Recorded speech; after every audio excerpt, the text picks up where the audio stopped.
ప్రియాంక బులెటిన్లో డీటెయిల్స్ చూద్దాం.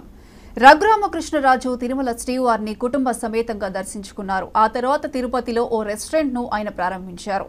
అనంతరం ఆయన మాట్లాడుతూ G7 రెస్టారెంట్ లో తన పేరిట పెట్టిన RRR ఇడ్లీని ప్రారంభించానని తెలిపారు.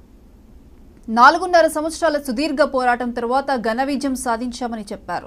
ఎమ్మెల్సీ వ్యవస్థ వద్దు శాసన మండలిని రద్దు చేస్తానని చెప్పిన జగన్మోహన్ రెడ్డి నేడు శాసనసభే కావాల్సి వచ్చిందని విమర్శించారు.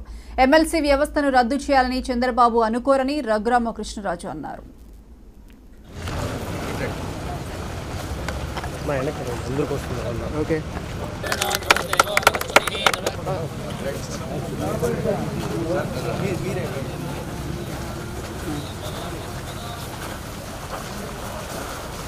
రెస్టారెంట్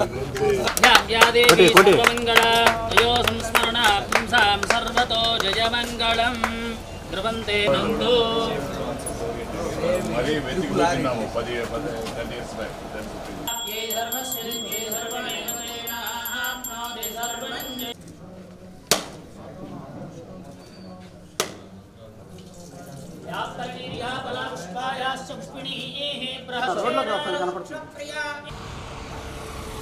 మా మిత్రులు రాజగోపాల్ గారు తిరుపతిలో ఒక మంచి రెస్టారెంట్ల సముదాయం ప్రారంభిస్తున్నాను అని చెప్పిన సందర్భంగా ఇందులో ఆ G7 రెస్టారెంట్ల సముదాయంలో నా పేరు మీద కూడా, ఇది రాజమౌళి గారి సినిమా కదా, నా పేరు మీదే, నా పేరు మీద నాకు ఎంతో ఇష్టమైన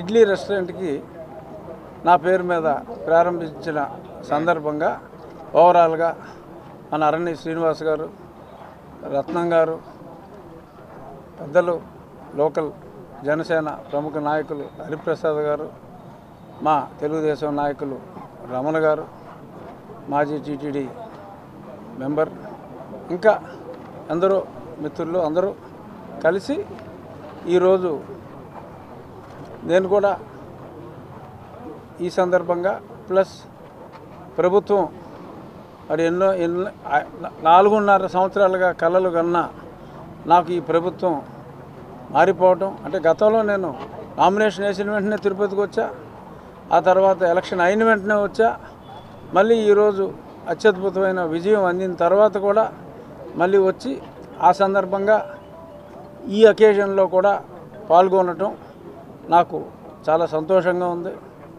సో ఈ రెస్టారెంట్లో అన్ని రకాల ఫుడ్స్, అన్ని రెస్టారెంట్స్ బాగా అభివృద్ధి చెందాలని, ఇటువంటి బ్రాంచ్లు ఆయన ఉండేది మెడ్రాస్లో అయినా ఆంధ్రప్రదేశ్లో ఇటువంటి బ్రాంచ్లు మరెన్నో ఉండాలని, ఎస్పెషల్లీ మరి ఇడ్లీకి ఎటువంటి సైడ్ ఎఫెక్ట్స్ లేవు, ఆయిల్ ఉండదు, అంచేత ఇడ్లీ RRR ఇడ్లీ అందరూ